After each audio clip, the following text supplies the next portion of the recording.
Hey loves, welcome back. If you're worried about what to cook this weekend, don't worry, I got you.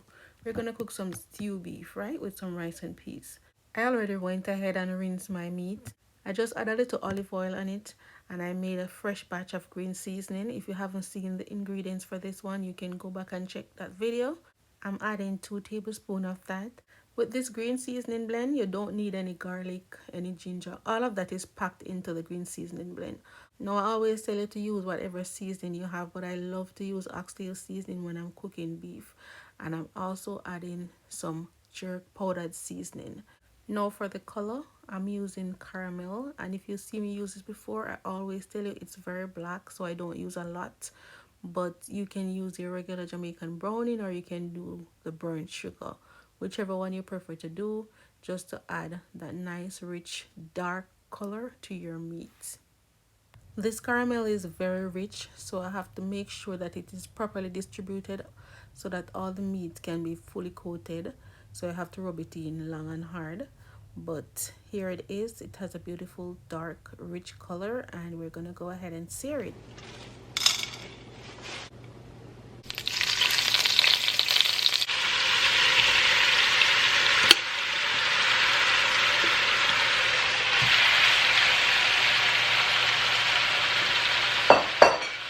So once my pot is heated, I added the meat and we're gonna sear it for about 5 minutes. After 5 minutes, I'm going to go ahead, cover down the pot and let it produce its own liquid and continue to cook in its own juices before I add any water.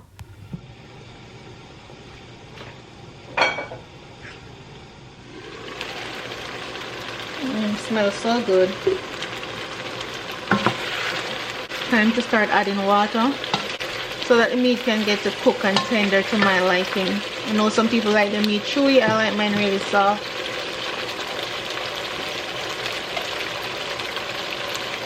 So I have some water in my kettle, gonna add some to that. Basically just cover the meat with the water and let it cook until it's nice and tender. If you don't want to use any water, you can use beef broth or beef stock. Just make sure that it is not salted because our meat was properly seasoned. Alright, so I'm adding some carrots, potatoes, and celery. We do have celery in the green seasoning that we add, but I'm adding an extra piece in there because I just love the taste of celery in beef. But don't add too much.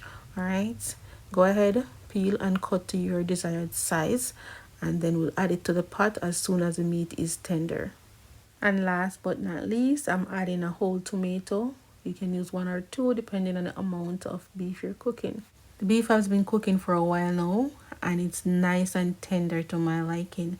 So what I'm going to do is add my vegetables, and I'm going to add some more green seasoning in there and a piece of thyme. The thyme is optional, especially if you're using the green seasoning. It's just added flavor because there's lots of thyme chopped up in the green seasoning already. Now you can add a tablespoon of tomato paste or a little ketchup just to add a little richness to the sauce, but not too much. Alright, so now we're going to allow that to cook down to a nice semi-thick gravy. Alright, it's cooked down and it's time to turn it off. I'm gonna fry some plantains to go with this, and I have some rice and peas ready, and it tastes so good, guys. I tasted peas just now. So yummy. Here we have a lovely bowl of stew beef, rice and peas, veggies, and some delicious fried plantain. If this lovely bowl was handed to you, where would you start? Would you start with the meat, the rice, the veggies, the fried plantain? Where would you start? Let me know in the comments. For me, it's a little meat, rice, and vegetable all in one on a fork, and then I will start eating my plantains. Thank you so much for watching, and I hope you all had a great week and enjoy your weekend. Stay safe, show some love, and I'll catch you in my next video.